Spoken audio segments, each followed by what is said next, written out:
तर आज आपण दिवाळी विशेषमध्ये पाहणार आहोत 1 किलो अचूक प्रमाणामध्ये चकलीची भाजणी आणि त्याचबरोबर चकली ही आज आपण इथे पाहणार आहोत। आणि याबरोबरच चकली करताना ज्या होणाऱ्या चुका आहेत किंवा चकली तेलकट फार होते किंवा नंतर ती मऊ पडते, या सगळ्यावरचे उपाय आज आपण ह्या एकाच व्हिडिओमध्ये पाहणार आहोत। तर चला सुरुवात करूया आपल्या रेसिपीला। तर सगळ्यात आधी आपण भाजणी बनवून घेणार आहोत। तर भाजणीसाठी जे जे साहित्य लागणार आहे ते मी ते सगळे घेतलेले आहे। तांदूळ घेतलेला आहे, हरभरा डाळ, मूग डाळ, उडीद डाळ, पोहे, साबुदाणा, धणे आणि जिरे घेतलेले आहे। यांचं अचूक प्रमाणही तुम्हाला मी सांगणार आहे। आता इथे 2 वाट्या जर तुम्ही तांदूळ घेतलं तर त्याच्या निम्मी म्हणजे 1 वाटी आपल्याला हरभरा डाळ घ्यायची आहे। हरभरा डाळीच्या निम्मी आपल्याला मूग डाळ घ्यायची आहे। मूग डाळीच्या निम्मी आपल्याला उडीद डाळ घ्यायची आहे आणि त्याचबरोबर 1-1.5 मूठ आपल्याला साबुदाणा आणि पोहे इथे घ्यायचे आहेत। त्याचबरोबर 3 ते 4 चमचे धणे आणि 2 चमचे जिरे आपल्याला घ्यायचे आहे। तर इथे मी 2 वाट्या तांदूळ घेतलेला आहे, त्याचबरोबर 1 वाटी हरभरा डाळ, अर्धी वाटी मूग डाळ, अर्धीच्या निम्मी उडीद डाळ घ्यायची आहे आणि साधारणतः 30-30 ग्रॅम तुम्हाला पोहे आणि साबुदाणा इथे घ्यायचा आहे। 3 ते 4 चमचे धणे आणि 2 चमचे आपल्याला जिरेही इथे घ्यायचं आहे। लक्षात ठेवा, ज्या वाटीने तुम्ही साहित्य मोजताल तीच वाटी तुम्हाला शेवटपर्यंत वापरायची आहे। तुमच्याकडे या प्रकारचा जर चमचा नसेल तर तुम्ही वाटी, पेला काहीही वापरू शकता। आणि ही भाजणी तयार करण्यापूर्वी डाळ तांदूळ स्वच्छ धुवून घरातच तुम्हाला ते 1 ते 1.5 तास सुकवायचे आहेत। तर मी ही डाळ तांदूळ स्वच्छ धुवून घेतलेले आहे। आता आपण लगेचच भाजणी करून घेऊया।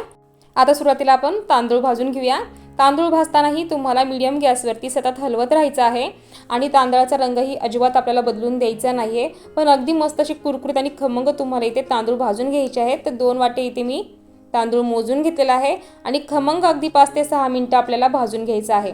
भाजताना तुम्हाला सतत चमचा हलवत राहायचा आहे, म्हणजे आपली जी भाजणी आहे ती व्यवस्थित भाजलीही जाईल आणि करपणारही नाही। करपल्यावरती चकलीला करपट वास तर येतोच, पण तिचा रंगही चेंज होतो। तर त्यासाठी तुम्हाला सतत ढवळत राहून व्यवस्थित अशी भाजणी भाजून घ्यायची आहे। तर इथे आपले तांदूळ छान भाजून झालेले आहेत, अगदी कुरकुरीत होईपर्यंत भाजून घ्यायचे आहेत। तर तांदूळ काढून घेऊया आणि लगेचच इथे मी हरभरा डाळ भाजून घेणार आहे। तर हरभरा डाळ इथे मी 1 वाटी घेतलेली आहे, 2 वाटे मी तांदूळ घेतलेला आहे, तर त्याच्या निम्मी म्हणजे आपल्याला हरभरा डाळ 1 वाटी घ्यायची आहे। हरभरा डाळ ही आपल्याला खमंग कुरकुरीत होईपर्यंत भाजून घ्यायची आहे, पण अजिबात त्याला डाग पडून द्यायचा नाही किंवा करपवायची नाही आहे। तर आपली हरभरा डाळ इथे छान भाजून झालेली आहे आणि आता आपण हरभरा डाळीनंतर मूग डाळ भाजून घ्यायची आहे। तर हरभरा डाळीच्या निम्मी मी ते मूग डाळ घेतलेली आहे, अर्धी वाटी, आणि मूग डाळ ही आपल्याला अगदी खमंग खरपूस होईपर्यंत भाजून घ्यायची आहे।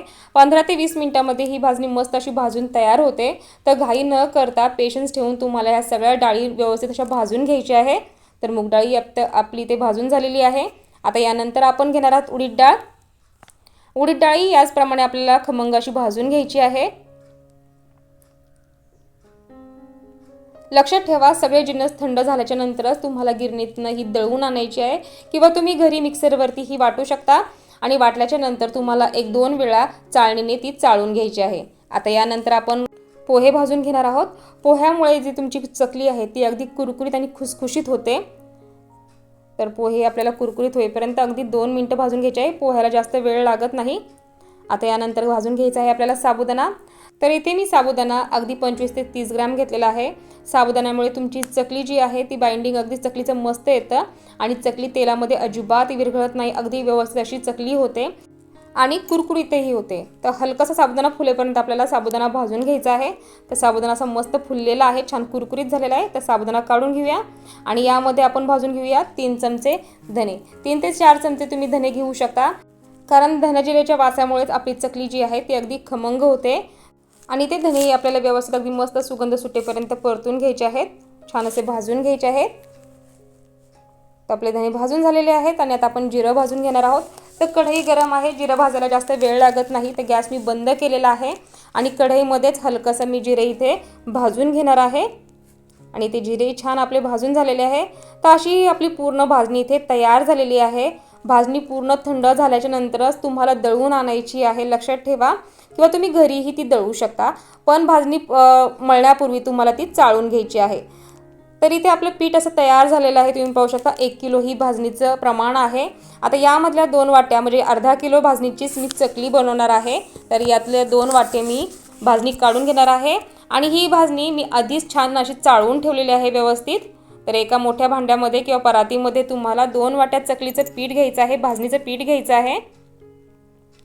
आता इथे मी 2 वाट्या भाजणी घेणार आहे आणि ज्या वाटीने मी हे सगळं साहित्य मोजून घेतले त्याच वाटीने 2 वाट्या आपल्याला पाणी घ्यायचं आहे आणि या पिठामध्येच आपल्याला बाकीचे सगळे जिन्नस घालून घ्यायचे आहेत। तर 1 चमचा मी लाल तिखट घालून घेतलेला आहे, 2 ते 2.5 चमचे इथे आपल्याला पांढरे तीळ घालून घ्यायचे आहेत। त्याचबरोबर 1 चमचा आपल्याला ओवा घ्यायचा आहे, तळहातावरती रगडून घ्यायचा आहे आणि तोही या भाजणीमध्ये घालायचा आहे। त्याचबरोबर चवीनुसार आपल्याला घालायचं आहे यामध्ये मीठ आणि ते मोहन आपल्याला घालायचं आहे। तर मोहन अगदी 2 चमचेच आपल्याला घालायचं आहे। गरम कडकडीत हे तेल आहे, तर अगदी 2 चमचेच इथे मी तेल वापरणार आहे आणि आता हे सगळे जिन्नस आपल्याला या पिठामध्ये एकत्र व्यवस्थित मिक्स करून घ्यायचे आहेत। आता इथे आपण चकलीसाठी उकड काढणार नाहीये, तर पाणी मी गरम करायला ठेवलेलं आहे। जितकं पीठ घेतलेलं आहे तितकंच पाणी मी गरम करायला ठेवलेलं आहे।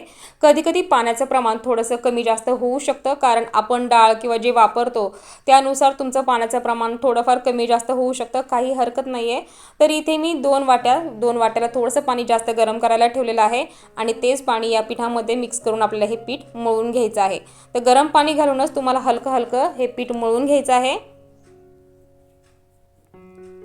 तुम्हाला जर वेळ नसेल, उकड काढायला जर तुम्हाला जमत नसेल, तर तुम्ही अगदी याच पद्धतीने गरम पाणी घालून पीठ मळून घेऊ शकता। जितकं तुमच्या हाताला सहन होईल तितकंच पाणी तुम्हाला गरम इथे करून घ्यायचं आहे आणि पीठ असं मीडियम घट्ट असं मळून घ्यायचं आहे, फार घट्टही मळायचं नाही। लक्षात ठेवा, बऱ्याच वेळा चकली पीठ जास्त घट्ट मळल्यामुळे तेलामध्ये विरघळते, तर त्यामुळे मीडियम घट्ट असं आपल्याला पीठ मळून घ्यायचं आहे। फार पातळही मळू नका, त्यामुळे चकली कडक होते। तर मध्यम असं आपल्याला पीठ मळून घ्यायचं आहे आणि भाजणीमध्ये मोहन वापरतानाही तुम्हाला जास्त मोहन वापरायचं नाही आहे, अगदी 2 ते 2.5 चमचेच तुम्हाला इथे मोहन वापरायचं आहे, कारण अति मोहन घातल्यामुळे ही तुमची जी चकली आहे ती तेलामध्ये विरघळते किंवा व्यवस्थित होत नाही। तर इथे पीठ व्यवस्थित असं मी मळून घेतलेलं आहे। आता हे मळलेलं पीठ आपल्याला जवळजवळ 15 ते 20 मिनिटं असंच झाकून ठेवायचं आहे, म्हणजे गरम पाण्यामुळे पीठही हलकंसं फुलेल आणि चकलीही अगदी मस्त बनेल। तर 15 ते 20 मिनिटं झालेले आहे। आता आपल्याला पीठ थोडंसं एकसारखं करून घ्यायचं आहे आणि पिठाचा एक गोळा बाजूला काढून घ्यायचा आहे आणि तोही तुम्हाला व्यवस्थित असा मळून घ्यायचा आहे आणि मग याच्या चकल्या बनवायच्या आहेत। तर थोडासा पिठाचा गोळा घेऊन एकसारखं पीठ इथे मी करून घेणार आहे, म्हणजे पीठ हलकंसं मऊ होतं आणि चकल्याही व्यवस्थित होतात। तर या पद्धतीने मी पिठाचा गोळा करून घेतलेला आहे आणि या सोऱ्यामध्ये घालून आपल्याला आता मस्त अशा चकल्या बनवून घ्यायच्या आहेत। आता तुम्ही चकल्या ताटावरती किंवा पेपरवरतीही बनवू शकता। तर हेच ताट मी उलटं करून घेणार आहे आणि त्यावरती अगदी मस्त अशा चकल्या तुम्हाला हव्या त्या आकारामध्ये, बारीक मोठ्या जसा तुम्हाला आकार हवा आहे त्यानुसार तुम्हाला चकली बनवून घ्यायची आहे। चकली करताना चकलीचं जे सुरुवातीचं टोक आहे आणि जे शेवटचं टोक आहे ते मात्र व्यवस्थित चिकटून घ्यायचं आहे, म्हणजे चकली आपली बनवताना तेलामध्ये ती सुटणार नाही आणि आपली चकलीही व्यवस्थित तळली जाईल। तर याच पद्धतीने सगळ्या चकल्या मी बनवून घेणार आहे। तुम्ही पेपरवरती किंवा ताटावरती जसं म्हणाले तसंही करू शकता। फक्त एकच आहे की एकदम चकल्या बनवून ठेवू नका, कारण हवेने त्या कडक होतात आणि चकल्या व्यवस्थित होत नाही। तर फक्त 5 ते 6 सुरुवातीला तुम्हाला करून घ्यायचे आहे आणि त्या चकल्या तळून झाल्याच्या नंतरच दुसऱ्या चकल्या तुम्हाला बनवून घ्यायच्या आहे। तर असं करूनच तुम्हाला सगळ्या चकल्या करून तळून घ्यायच्या आहे। तर इथे मी सुरुवातीला 5 ते 6 चकल्या बनवून घेणार आहे। थोडासा बारीक मोठा आकार होऊ शकतो चकलीचा, काही हरकत नाही, पण भाजणीची चकली अगदी खमंग लागते आणि या पद्धतीने जर तुम्ही चकली बनवली तर तुमची ही चकली अगदी मस्त खमंग, कुरकुरीत आणि कमी तेल पिणारी होणार आहे। तर तेल मी आधीच तापायला ठेवलेलं आहे, तेलही अगदी आपलं छान तापलेलं आहे आणि आता आपण सगळ्या चकल्या अगदी व्यवस्थित अशा खमंग कुरकुरीत होईपर्यंत तळून घ्यायचं आहे। तेलामध्ये चकली घातली की ती 1 सेकंदभराने वरती आलेली पाहिजे, तेव्हा लक्षात येतं की आपलं तेल अगदी मस्त हे तापलेलं आहे। तर मी चकली यामध्ये घालून घेतलेली आहे। चकलीला लगेचच तुम्हाला इथे झारा लावायचा नाहीये, हलकीशी कडक होऊन द्यायची आहे आणि मगच तुम्हाला ती दोन्ही बाजूने व्यवस्थित अशी तळून घ्यायची आहे। चकली तळताना तुम्हाला गॅस मीडियमच ठेवायचा आहे, हाय फ्लेमवरती तुम्हाला चकली अजिबात तळायची नाही आहे। हाय फ्लेमवरती चकली जर तळली तर चकली तेल जास्त पिते आणि लो फ्लेमवरती जर चकली तुम्ही तळली तर चकली कडक होते। तर मीडियम फ्लेमवरतीच तुम्हाला चकली अगदी मस्त कुरकुरीत होईपर्यंत तळून घ्यायची आहे आणि पूर्ण बुडबुडे थांबले की मगच आपल्याला चकली ही तेलातनं काढायची आहे। तर तुमच्या लक्षात आलेलं असेल की बुडबुडे पूर्ण असे थांबलेले आहे आणि इथे आपली मस्त अशी चकली तळून झालेली आहे आणि या पद्धतीने तुम्ही जर चकली केली तर चकली तेलही जास्त पिणार नाही आणि ते चकलीही आपली छान अशी तळून झालेली आहे आणि आपण ही चकली काढून घेऊया आणि याच पद्धतीने बाकी ज्या चकल्या बनवून घेतलेल्या आहेत त्याही आपल्याला तळून घ्यायच्या आहेत। तर लक्षात ठेवा, चकली हाय फ्लेमवरती किंवा लो फ्लेमवरती तळायची नाही आहे, मीडियम फ्लेमवरतीच तुम्हाला चकली तळून घ्यायची आहे। व्यवस्थित तेल तापल्यानंतरच तुम्हाला ही चकली तळायची आहे। तुम्ही जर तेल तापलं नाही आणि लगेचच चकली सोडली तर तुमची चकली त्यामध्ये वितळेल किंवा विरघळेल। तर तसं न करता तेल तापल्यानंतरच तुम्हाला चकली तळून घ्यायची आहे।